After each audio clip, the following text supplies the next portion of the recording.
We're live. Hey, podcast listening people. Connor Doobie here, host of the B2b Mentors podcast, and I have a real treat for you today. A expert interview I'm bringing in to share with you some insights, strategies, leadership, mentorship. With that, make sure you subscribe, make sure you share this, and make sure you drop any questions in the comments. Let's roll.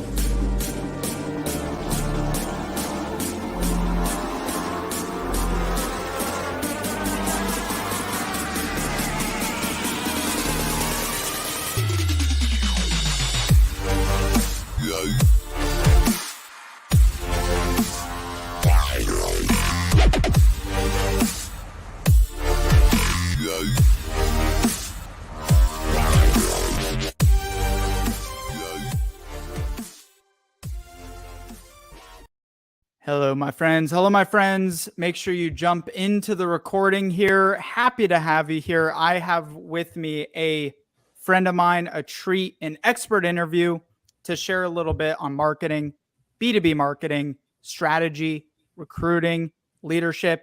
My friend Ryan Hornack you joined FWF in 2017 as an entry-level logistics consultant, and you've excelled in that position and now has led you to your current role as chief marketing officer, recently named to AMA West Michigan board.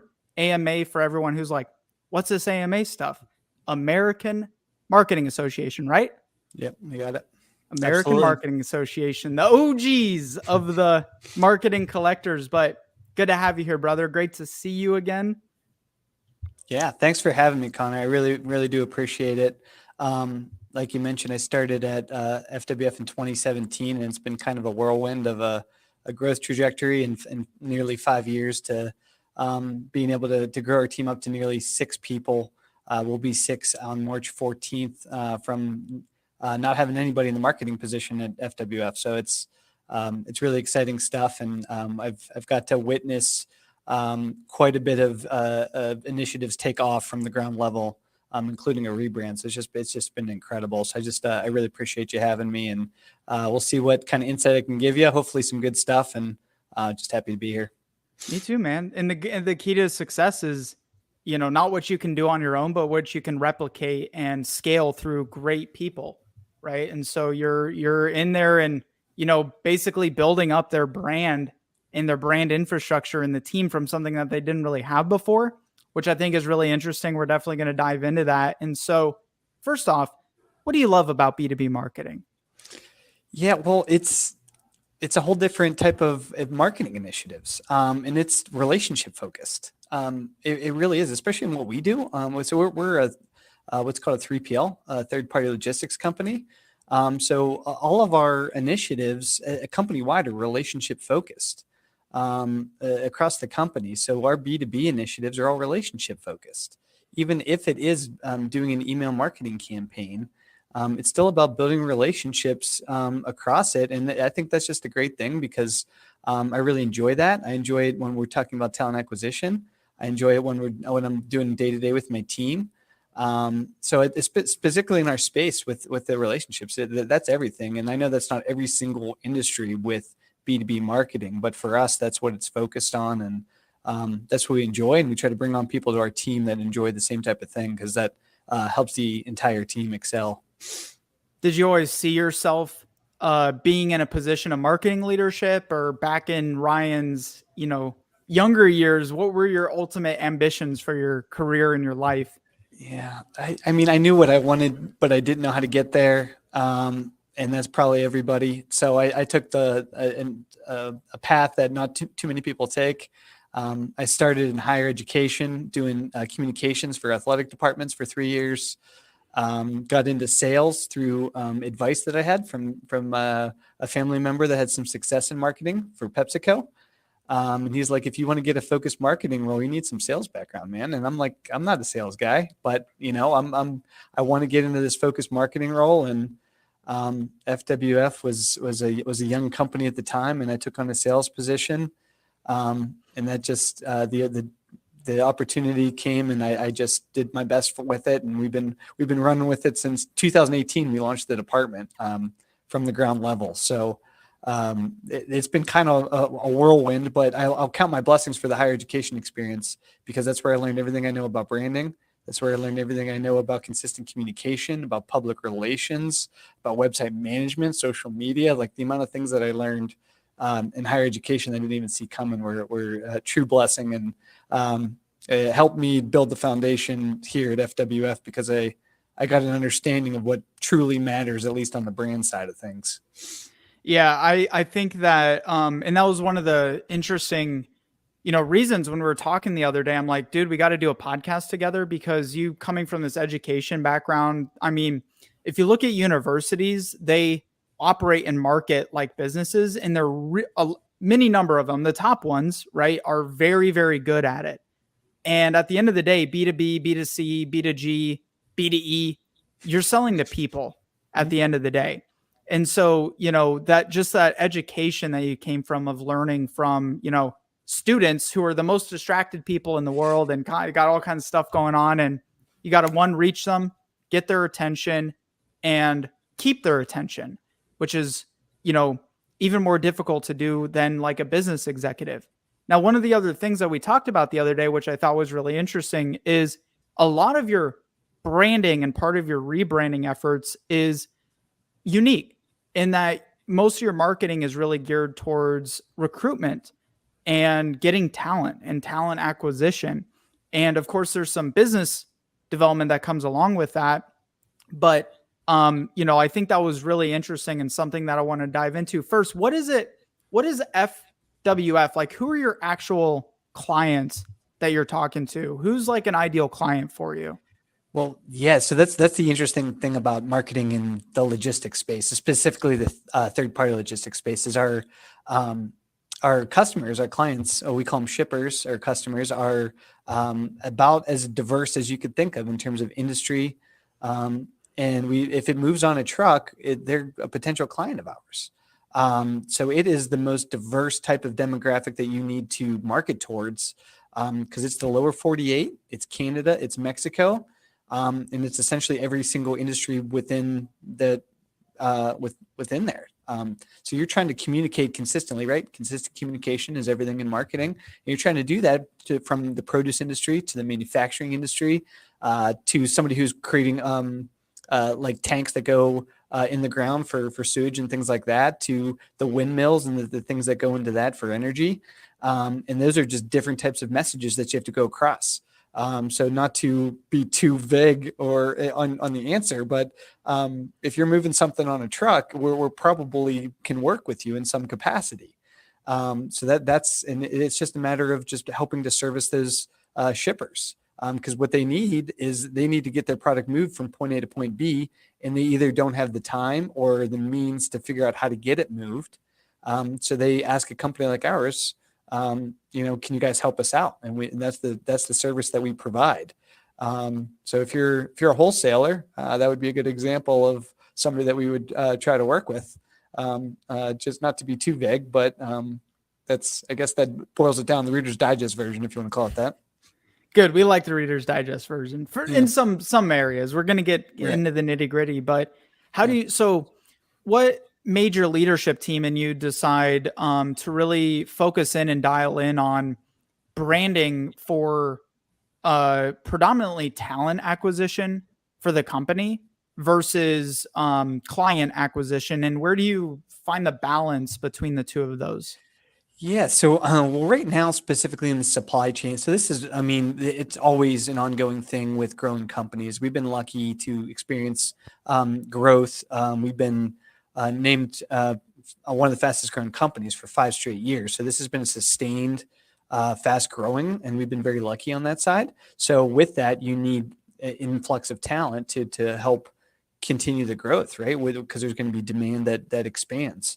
So this has been an ongoing initiative, but just recently, post-pandemic, the supply chain has been in high demand. As you know, you hear about shortages on the news, and you hear about the supply chain has been at the forefront of the talks of the news. And from an outsider's perspective, maybe it's you're seeing some of the constraints of it, but from the inside, there's high demand for companies and shippers needing their products moved. And if you're doing things the right way, there's potential for growth. So that's a long-winded version to say that we've been lucky to experience growth in the last pretty rapidly recently. And with that comes the need for talent.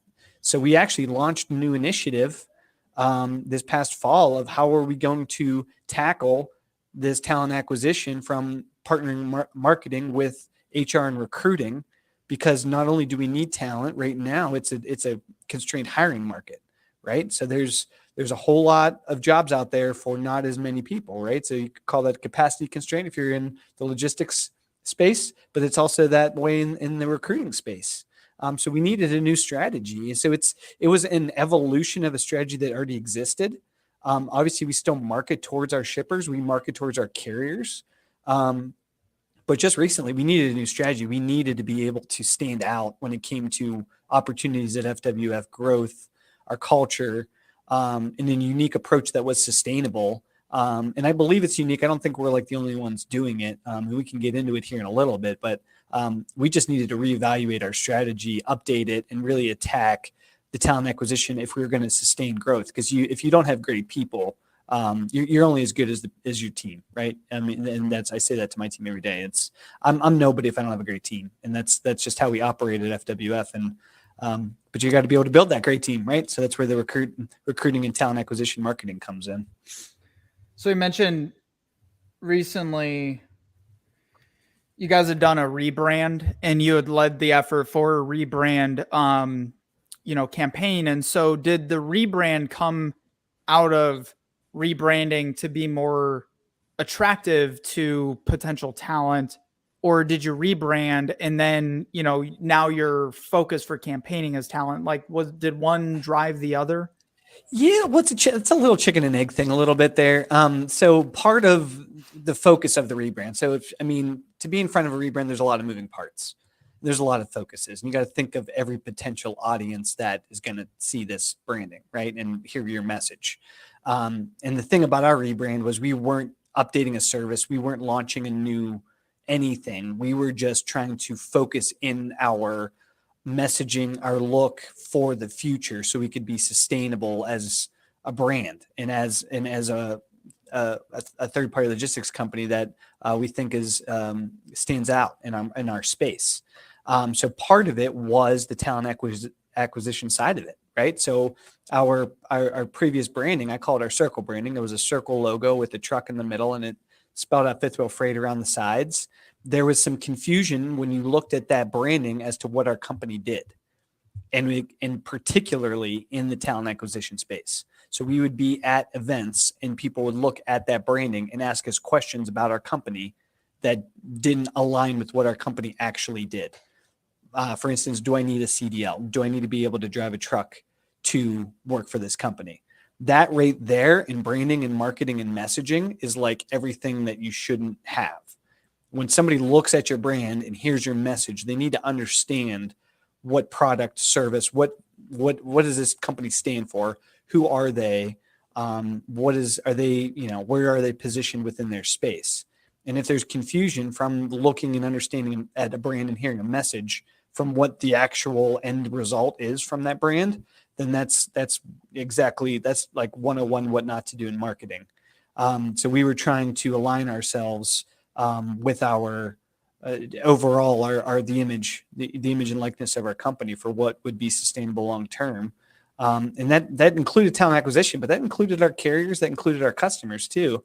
They want to know that when they're working with FWF, what they're truly going to understand and get from our people, because we are a very people focused type of organization. So for the rebrand, how many people in your company now? We're right around 130, more or less, without exact figures for you. But with the rebrand, you're looking at logo change, updating the website, just all around like an overhaul, or was it more of like a logo change was kind of the big shift for a rebrand in this case? Oh no, it was entire company full rebrand. So messaging, the whole nine, and focusing our messaging. So I as I was transitioning out of sales, I wrote our core values for the company. Like you're talking baseline stuff, right? This the 101 of your messaging is your values. So you can't build up, right? You talk about building a house, you got to lay that foundation. So that's your values. What is your what is your company going to stand on? What do we want to be known? How do we want to be known? And that's your values. That's when people feel afraid. It's our values are what make us, and that's how you build your brand and your message up from there. And if you don't have those building blocks, if you don't have that foundation set, then your messaging is going to crumble. Because then more or less, then you're more or less blowing smoke, right? Because if there's nothing substantial behind the message that you're sending, then that'll fall apart eventually. People see through the smoke that you're blowing, and you won't be able to handle that long term. That's not sustainable at all. So we built the whole thing up from the ground floor, not only just the branding itself, but our approach, our strategy. Obviously, the website got a complete overhaul. It was a huge thing, but luckily it's taken on. And the biggest part about it, like I repeated before, was we weren't updating our services. So a lot of companies, if they rebrand, they're either rebranding maybe for an acquisition.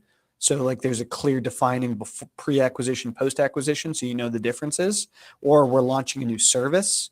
Mm-hmm. And companies will rebrand just to modernize or to change the look or feel or whatever. But the biggest part about ours is we weren't changing our services. We just wanted to focus ourselves in and make ourselves positioned for long-term sustainable growth on the marketing side. And that was the biggest part of it. Because when we flipped over that branding, we don't want people to be confused. Who are these guys? What do they do?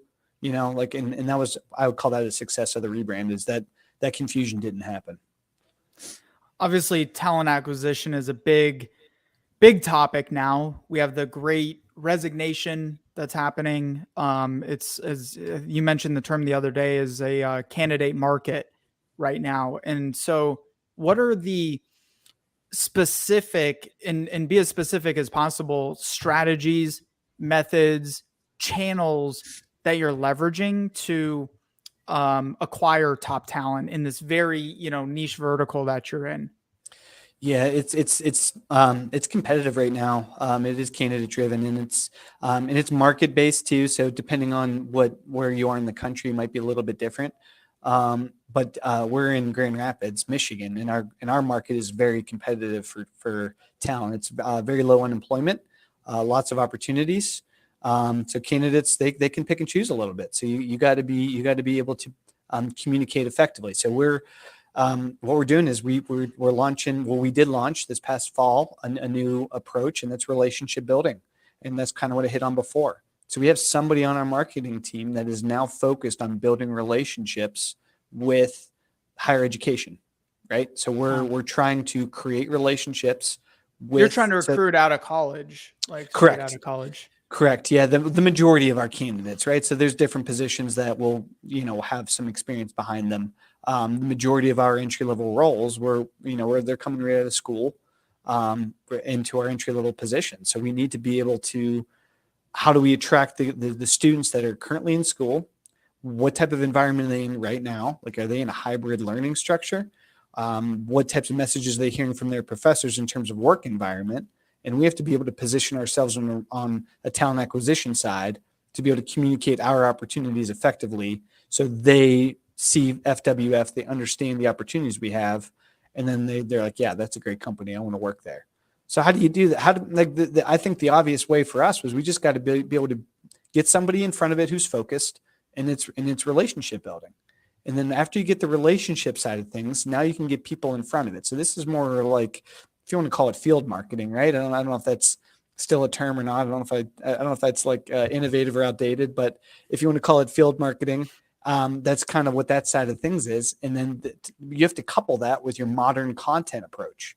So you're getting these people to understand and see your opportunities, but your website better be good.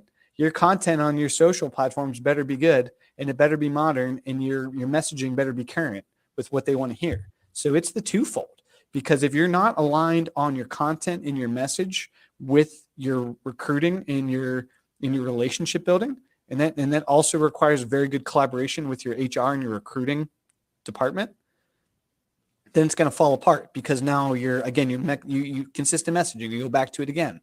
What they're hearing from me to the administration, to the students, to our website, to our social platforms, from our recruiters, from our marketing team. It's all got to be aligned. Every time they hear it coming from Fifth Wheel Freight, it's all consistent messaging. And then that's how you establish a brand. That's how they know what people, that's how they know what FWF really stands for, is through consistent messaging. You repeat yourself enough, people are going to remember what you're, right? You repeat yourself until they're like, all right, I got it, right? Yeah. That's consistent all the way through from the person having the I mean, it's the same thing you got to replicate for ABM, for an ABM campaign, or if you're doing demand generation, is everything all the way through the cycle has to be consistent. Whole way through. So we do an email marketing campaign. So maybe you're going to do an email marketing campaign directly towards potential candidates. Well, the message that you're sending in that email better be consistent with what you're verbally telling them when you see them in person, that with what's written on your website, with the latest initiative on your social platforms. Like, they need to just be like, it's got to be consistent with what opportunities, and why does Fifth Wheel Freight stand out from a great career building organization? Like if I'm going to go there, how am I going to build my career? Why them versus the company down the road? It sounds very like, for marketers, like, no duh, but it's difficult. It's so difficult to keep everything consistent throughout, from a salesperson having a conversation to the very interior pages of your website. Yeah. And it starts with somebody simply building relationships. And then you market to those people after you built the relationships. You create the opportunities, you market to those people directly. So you're not, like, it was specifically when you're looking for very concise talent pools, right? So like, you're not trying to recruit necessarily a biology major into a supply chain role. Probably not. Maybe, but probably not. So you're trying to look for specific students within the greater talent pool too. So you got to be able to focus yourself into who is going to hear that message. And then when you get the audience in front of you, right? When the person developing those relationships gets the right audience, you go market directly towards that specific audience, and you do it in the right way so they understand, hey, that's a great company, I'm gonna go work there. So that's the twofold. It's like the tee up, and then you got to knock it out of the park whenever you get the opportunity to get your message in front of them. And the channel could be different. We do a lot of content marketing. We do email marketing, right? It all depends on the audience. It all depends on the message.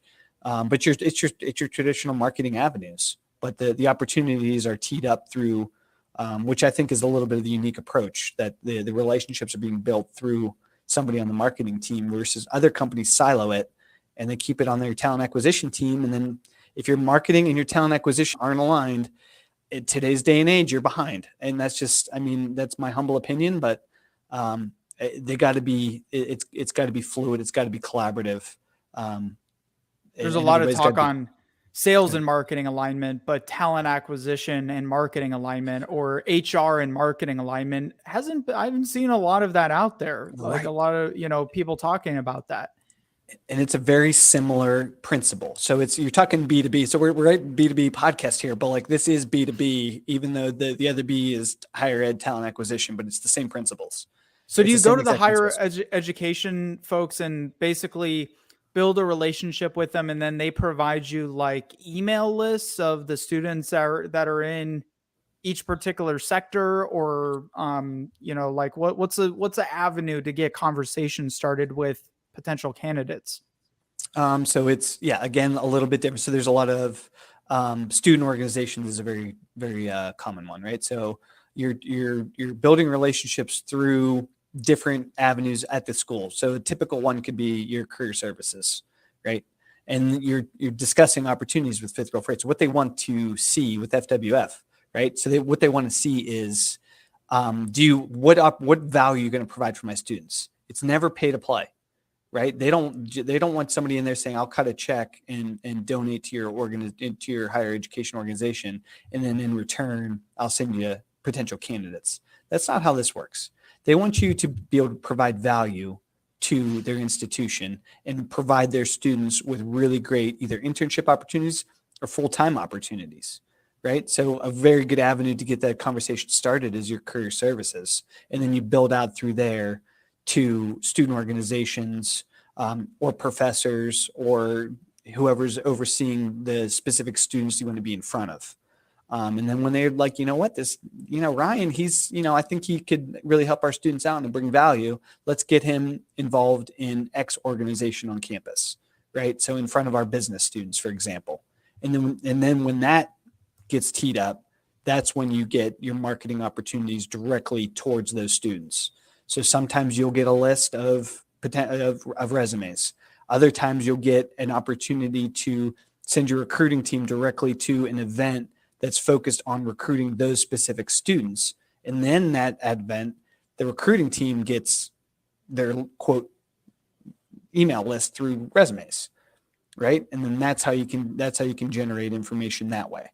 And there's just different avenues. And a lot of it can come from your recruiting team getting it for you. And then whenever you go and market towards those specific students at those schools, you have the focused people that you're in front of.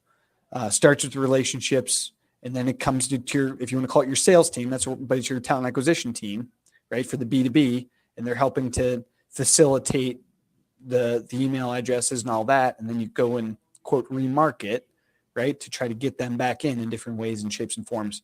So it's got a lot of the same principles. It's a unique approach, I think, a little bit outside the box, but it's all very similar, right? So you got your warm leads, you got your cold leads, you got your hot leads. You market to them in different areas for different time frames, and then you always have somebody who's continuing trying to facilitate, which for the sales guys that would be your account manager would be doing it, but on the talent acquisition side, it's your recruiter, or somebody who's in charge of your partnerships. So it's like I said, a lot of similar principles, but a unique strategy when it's talking just for bringing people in, because your people that's the lifeblood of your company, man. If you're going to be great, you need to have a great team, and it makes the company grow, right? Because great people bring great ideas, great work ethic, and then you innovate, and then everybody gets elevated. So true.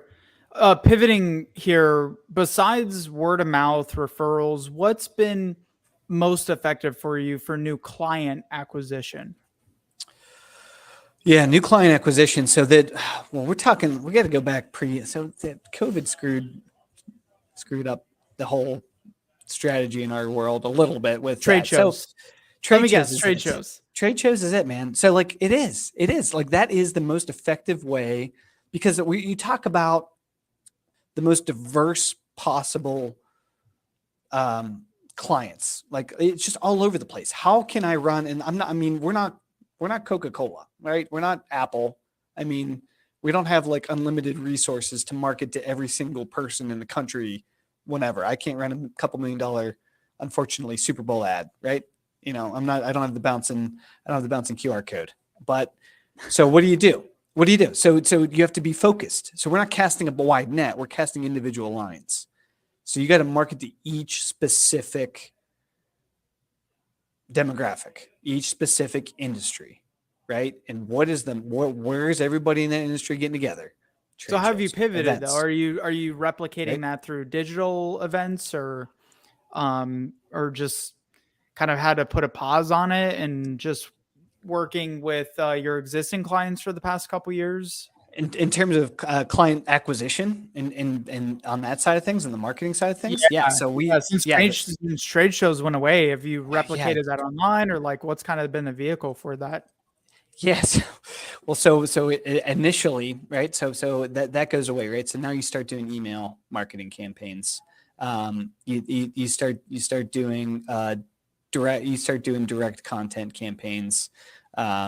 You start trafficking, you get the focal point to be the traffic to your website. You start building out new platforms on your website. You start focusing on your goal completions on your website, right? You're going digital. But it's not as effective in the 3PL industry as the relationship building. So you're trying to go from the relationship face-to-face to let's get people on our website to complete a goal, right? Digital marketing 101. And that's the pivot. So is that, we have a new service that we're launching. Let's run an email marketing campaign and get them to traffic our website to complete a goal. Have you tried direct mail? We actually do that for talent acquisition. I think direct mail is going to make a Well, big comeback, like a well, lumpy package, right? I Who don't wouldn't open a lumpy package? I don't think it's gone. I don't think it's like the comeback. I think it's like one of those kind of subtle things that never went away. And we do that in talent acquisition for it. The customer side of things on our end is a little bit different. I mean, I think that it has value. But at the end of the day, with the customer side, it's a lot of service focused versus like, and it not to like, so if you get into retail, right? If you do some direct mail campaigns, I can direct mail for specific products or specific sales or specific time periods. Ours is more focused on service focused, things like that. So it's going to be like, yeah, these guys can help me, but how really, right? I need to know more about how they can help me. There's got to be, what I'm getting is there needs to be more depth to the message to really land a customer than just a simple mailer. And that's where you need as a conversation opener. And then of course you've got to do the education side of things. So you got to get them to pick up the phone and call you, I guess is what you're hoping for. I'm almost tempted. I want to test some direct mail because, you know, it's like a lot of companies aren't using it, but they could be. And I think because more people are at home, you got a pretty good chance to get your prospects. Well, yeah. And it's so interesting because like I'm telling you, the direct mail on the talent acquisition side is a home run. It's an absolute home run. They get something shipped to their place and it's all, you know, huge. And we're not the only company doing that. Like you just hop on LinkedIn, you'll see people doing direct mailers because guess what? When the people see it, they post it on LinkedIn and they love it. I think you should just 3D print a truck and then just mail that out to your prospects and be like, hey, we got you covered. Yeah. Now throw something in here and ship it back to us. Yeah, that's absolutely hilarious. We Put can't your forget hopes and dreams inside of this truck and then send it back to us. Right. Yeah. You got to hope that they pick up the phone call. But these guys get peppered with phone calls all the time. 100%. They get peppered with phone calls all the time. So it's not super likely that they're going to pick up the phone and call you. So that's where the digital space is huge, and that's where like the face-to-face space is huge for the new client acquisition. So I think those are huge in that side. But on the mailer side, I think depending on the carrier, right? I think the carrier side of the business, there's a lot of huge potential there for direct mail, and talent acquisition is no brainer because we have three sides of our business. So just because that specific strategy doesn't completely make sense on one, it makes total sense on another. And just because the other strategy makes sense on one and it works on the other, right? So we're essentially strategizing differently per segment of our marketing, and then that on per segment of the demographics that we're speaking to, right? So there's just so many moving parts to our initiatives, but it's just really interesting stuff because the carrier side of things, they're very active on the digital space too, which you wouldn't think that the carrier bases would be because they're driving, right? Like how are they going to get their our carrier page is one of the most traffic pages on our website. It's huge. So Ryan, and winding down here, first off, what are some of the top positions that you guys are filling right now? If you want to shout those out, to begin with, if you want to share that real quick. Yeah, sure. Yeah. So we're we're in the supply chain space. So the biggest position in need is called the logistics consultant, which that's the entry level sales and operations role that sees both sides of the supply chain space. So it's you're solving problems for the shippers and trying to help them get their products moved, and then you're pairing them with a carrier and to get the product moved, and then you're tracking it the whole way through. And those could be pretty high earning positions, right? Yeah, there's such high earning potential in supply chain, but specifically in sales and supply chain, where it's uncapped. I mean, if you're good at it, your earning potential, there's no limit, which is just incredible. And there's a lot of opportunities. And like I said, with growth, and if we keep doing things right, they happen quickly too. Like they're happening rapidly, and we're lucky to be able to continue to offer those positions, especially compared to other companies, pretty rapid. It's pretty wild how awesome some of these kids are getting initial opportunities after they graduate college. So sales, anything else super pertinent right now?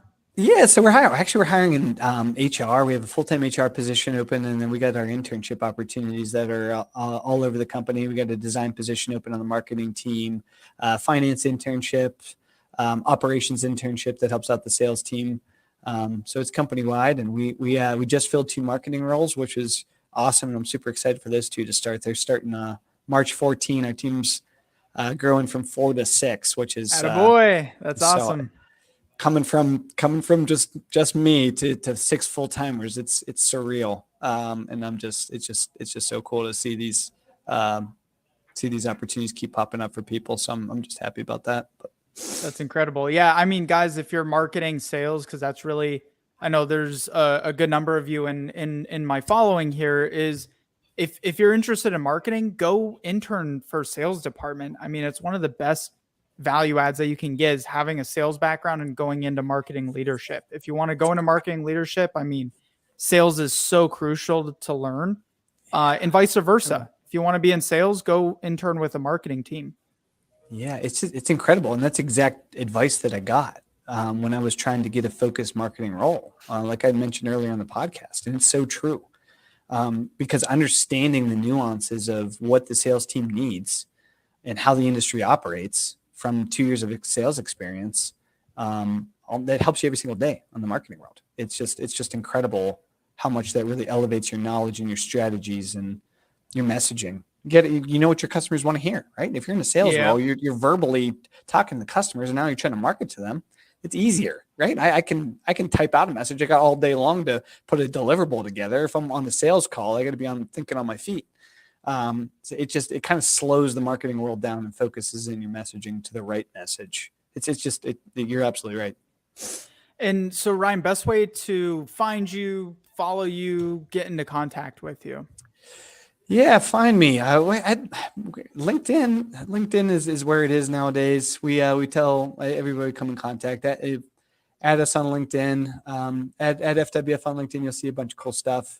Connect with me on LinkedIn. I love growing my network and meeting new people that way. And of course, our website, fwf.com, is we're building that out every day. We got a team member that's working very hard to make that website as good as it could be. So those are the 3 platforms I would say right there. Perfect. Go connect with him. If you're watching this, make sure you like this stream. It very much helps with the reach. Drop a comment. Make sure you connect with Ryan. Go check out the positions they have available. All your positions are in office right now? Yeah, they're in office with remote work opportunities attached to them. There you go. So a little bit of hybrid opportunities for you guys. So with that, Ryan, I'm super grateful for you being here. I'm glad we had a conversation the other day and can kind of bring that to the public dialogue on LinkedIn. And just appreciate you. Thanks for sharing your time and being our mentor for today. Yeah, thank you so much for having me. Cool, brother. Stick around for one quick second while we wrap up here. And for the rest of you guys, if you would like the chance to learn and get connected up with marketing mentors like Ryan and business executives, business celebrities, those who have accomplished a lot in their careers and are willing to give back. And you may be one of those people too who wants to give back and network with other top B2B marketers on your B2B marketing. Make sure you check out our free B2B Mentors Mastermind. It's completely free to you. We do it every other Thursday. Jump in, get to know some people, find some mentors, get your problem solved, your challenges, your roadblocks. And with that, my friends, much love to you. Make it great. And I'll see you on the other side.